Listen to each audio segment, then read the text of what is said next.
Bem-vindos novamente, conforme havíamos combinado no vídeo anterior. Hoje teremos uma coletânea de perguntas e respostas. Serão 12 perguntas com 12 respostas rápidas, sem nos aprofundarmos muito tecnicamente no assunto. Essas perguntas nós recebemos pelo e-mail contato@canalaero.com. A descrição está aí abaixo no vídeo. E continue mandando suas perguntas através deste endereço de e-mail. Vamos lá então. Primeira pergunta: spoiler e flaps são a mesma coisa? Não, não são. O flap possui a deflexão para baixo e o spoiler tem a deflexão realizada quando ativado para cima.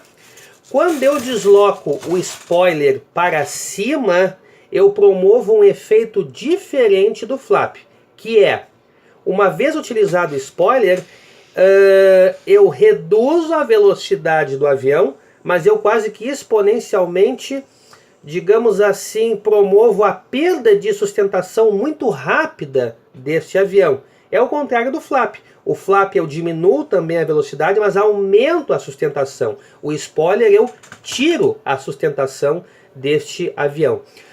Tem um vídeo no YouTube, procure aí, um avião da Transbrasil, em 1989, pela utilização errada do spoiler, esse avião veio a cair, era um avião cargueiro, veio a cair antes da pista por ter utilizado o spoiler por um período de tempo errado. Procure no YouTube aí que tem bastante detalhes lá da função do spoiler. Segunda pergunta: qual o melhor avião para quem está começando? Um treinador, sempre um treinador.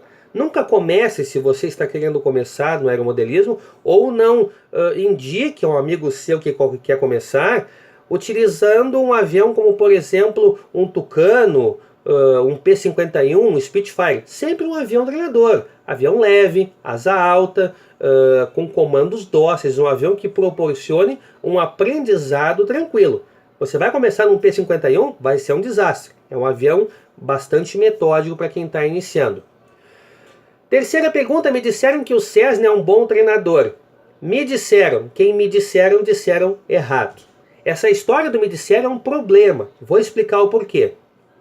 Se você digitar em sites, por exemplo, Mercado Livre, os grupos de WhatsApp, as redes sociais, você vai ver muita gente vendendo Cessna. Só que na grande maioria são aviões pequenos, com asa alta e que resolvem chamar de Cessna. Se você pegar um avião desses, ele é extremamente fácil de voar. Mas um avião aeromodelo igual ao Cessna, por exemplo, o Skylane 182, é um avião difícil de voar. É um avião que normalmente requer o uso de um pequeno ângulo de flap. É um avião que não pousa sem motor, tem que vir calçado no motor. É um avião difícil de voar, principalmente para quem está iniciando. Então, Cessna, ou Cessna mesmo, não é um avião, digamos assim, treinador para quem está iniciando. Não é recomendado. Quarta pergunta: motor 4 tempos gasta mais do que 2 tempos? Mito. Isso não existe. Aliás, o motor 4 tempos é bem mais econômico que o 2 tempos, e a gente vai abordar os dois modelos 2 e 4 tempos em vídeos futuros aí. Quinta pergunta: o motor ASP é um bom motor? É um excelente motor. Aquele P-51 que está ali, ó, possui um motor 91 4 tempos ASP. Nunca me deixou na mão. Eu tive durante muitos anos um ASP 61, troquei 2 vezes os rolamentos dele, também nunca me deixou na mão. Excelente motor. Agora, se formos comparar com o OS, é outra linha. É um motor diferenciado. Não significa que o ASP seja ruim, mas o OS é OS. ASP, excelente motor, tanto 2 tempos quanto 4 tempos. Sexta pergunta: quero comprar um rádio Turles e vi que você tem um. Ele é um bom rádio? Excelente rádio também, não tem problema nenhum. Apenas uma peculiaridade: este modelo aqui, que é o que eu eventualmente mostro nos vídeos, ele teve 2 modificações. A primeira delas, logo que eu recebi o rádio, ele foi aberto para que eu conferisse como é que estavam as soldas dentro. E não estavam legal, não estavam boas. mais de 70% delas tiveram que serem refeitas. E outro detalhe, essa chave que vem com ele, ela rapidamente, pelo menos neste rádio aqui, rapidamente, ela sofreu um desgaste. Então eu passei por uma chave alavanca em cima. No mais, é um rádio que também nunca me deixou na mão. Eu já voei com ele Tucano, P-51, helicóptero, atualmente voo drone, um quadricóptero, o meu J13 eu vou com ele, nunca me deixou na mão. Ah, mas é que me disseram que rádio é chinês. Se nós formos pegar todos os equipamentos eletroeletrônicos e mecânicos para aeromodelos, nós vamos ver que a maioria deles vem da China, então isso é mito. Eu conheço pessoas que nunca tiveram problema com Tanage e conheço pessoas que já tiveram problema com Futaba, com Spectrum, com JR. Então, tudo aquilo que é desenvolvido em larga escala está sujeito a, numa amostragem, apresentar algum tipo de falha. Isso pode ocorrer. Tenho dificuldades com programação de rádios. Vendi o meu e preferi um de 4 canais comum. Fiz uma caca? Fez uma caca. Não tenha dúvida. Claro, de 4 canais eu ligo e vou voar.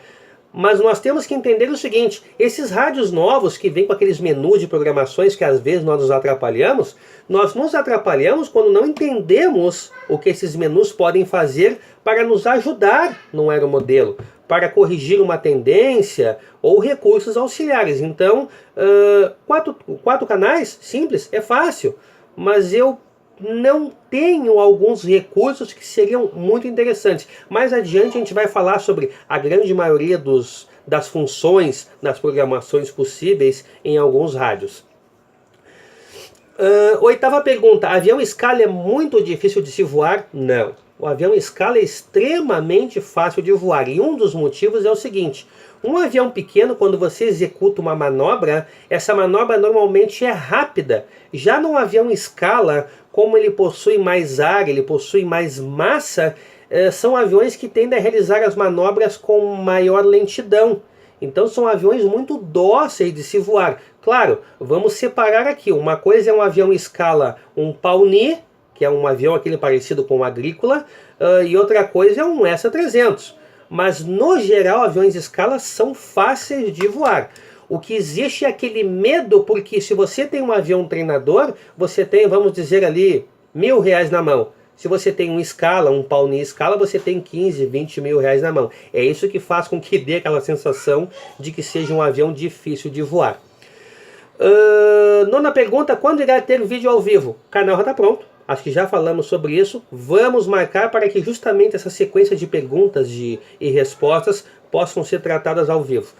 10ª pergunta, você irá utilizar simulador em seus vídeos? Sim, mas primeiro a gente está abordando item por item, parte por parte, para que quando chegue no simulador, nós tenhamos o conjunto inteiro para demonstrar na prática, entre aspas, eu digo entre aspas porque é um simulador, como essas superfícies, como esse avião se comporta depois do que já se estudou até agora. 11ª pergunta, assisti seu vídeo sobre rolamentos e pergunto, voar em pista de chão batido pode estragar os rolamentos? Vamos entender o seguinte, eu já voei em pista de chão batido. Quando eu acelero o meu motor para decolagem, ou até mesmo numa passagem baixa ou no pouso, eu estou, querendo ou não, através do fluxo de ar que é gerado, levantando terra, levantando aquela poeira. E pode acontecer desta poeira, naquele giro, naquele círculo todo, acabar entrando onde eu capturo o ar, para que seja realizada a queima do combustível no modelo. Mas por outro lado, veja o seguinte, se esse ar, quando entra nesta linha para ser absorvido, o próprio fluxo da hélice tende a jogar ele para trás. Então, existe a possibilidade? Claro que sim. Inclusive, há alguns anos, existia uma espécie de uma tampa de proteção, com um filtro, que se colocava na entrada de ar para que terra, areia, grama, qualquer tipo de material que pudesse entrar ali, fosse barrado, para não ser absorvido pelo motor. Porque se entrar, isto vai acabar chegando até o pistão e a camisa e no momento ali do funcionamento você acaba arranhando o pistão, a camisa do motor e acaba se tendo que realizar a troca, o que implica aí, em média 50% do valor deste motor. Então temos que ter o cuidado, mas que há possibilidade, com certeza há. E a 12ª pergunta: tenho vontade de comprar um motor 4 tempos, mas me disseram que em uma pancada as varetas podem entortar. Isto é verdade? Gente, olha só. Motor 4 tempos, sim, ele possui 2 varetas, ali a gente vai ver isso mais adiante, que são relativamente frágeis. Numa pancada ela entorta, com certeza. Mas vamos entender o seguinte: avião não foi feito para bater o motor e entortar a vareta. Vou pegar uma coisa mais fácil para a gente entender.